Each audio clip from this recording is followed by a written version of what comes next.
Look കണ്ടാൽ തോന്നത്തില്ലെങ്കിലും അത്യാവശ്യം ചീറ്റിപ്പോയ രണ്ട് ഐറ്റമാണ് ഈ രണ്ടെണ്ണം. ഇപ്പൊ എന്റെ വിശ്രമവേളകൾ ആനന്ദകരമാക്കാനായിട്ട് ഞാൻ കണ്ടുപിടിച്ചിരിക്കുന്ന മാർഗം എന്ന് പറയുന്നത് ബേക്കിംഗ് ആണ്. അതുകൊണ്ട് മാത്രമല്ല, അത്യാവശ്യം മധുരം കഴിക്കാനുള്ള ഒരു കൊതി ഇപ്പൊ കൂടുതലായതുകൊണ്ട് നമ്മൾ തന്നെ ഉണ്ടാക്കി കഴിക്കുമ്പോൾ ആ ഒരു ആവശ്യം അങ്ങ് നിറവേറുമല്ലോ. ഏകദേശം 1 വർഷം മുന്നാണ് ഞാൻ ആറ്റുനോറ്റിരുന്ന് ഈ ഒരു അവൻ മേടിക്കുന്നത്. പക്ഷെ പ്രസവത്തിന് പോയതുകൊണ്ട് 1 വർഷത്തോളം ഞങ്ങൾ തമ്മിൽ യാതൊരു ബന്ധമില്ലായിരുന്നു. ഞങ്ങൾക്ക് ശരിക്കൊന്ന് പരിചയപ്പെടാൻ പോലും പറ്റിയില്ലെന്നുള്ളതാണ് സത്യം. അതുകൊണ്ട് തന്നെ ഞങ്ങൾക്ക് ഇതുവരെ പരസ്പരം ശരിക്കൊന്നും മനസ്സിലാക്കാൻ പോലും പറ്റിയിട്ടില്ല.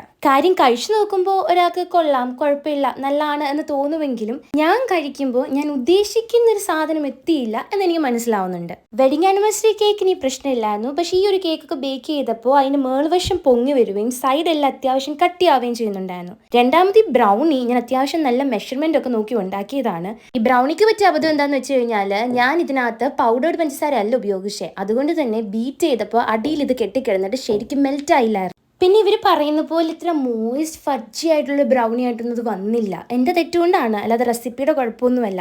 ഇതിനെപ്പറ്റി ആധികാരികമായിട്ട് അറിയുന്ന ആരെങ്കിലും ഉണ്ടെങ്കിൽ എനിക്കൊന്ന് കമന്റ് ബോക്സിൽ പറഞ്ഞു തരണേ. ഇതെങ്ങനെ മോയിസ്റ്റ് ആക്കുക, അല്ലെങ്കിൽ എനിക്ക് എന്നാ അബദ്ധം പറ്റിയെന്നൊന്ന് പറഞ്ഞു തരണേ. നല്ല കോമ്പിനേഷൻ എന്ന് അറിഞ്ഞുകൊണ്ടും കുറച്ച് മോയിസ്റ്റ് ആക്കാനും വേണ്ടി ചൂട് ബ്രൗണിയുടെ മണ്ടയ്ക്ക് തണുത്ത ഐസ്ക്രീം ഇട്ട് കഴിച്ചു നോക്കി.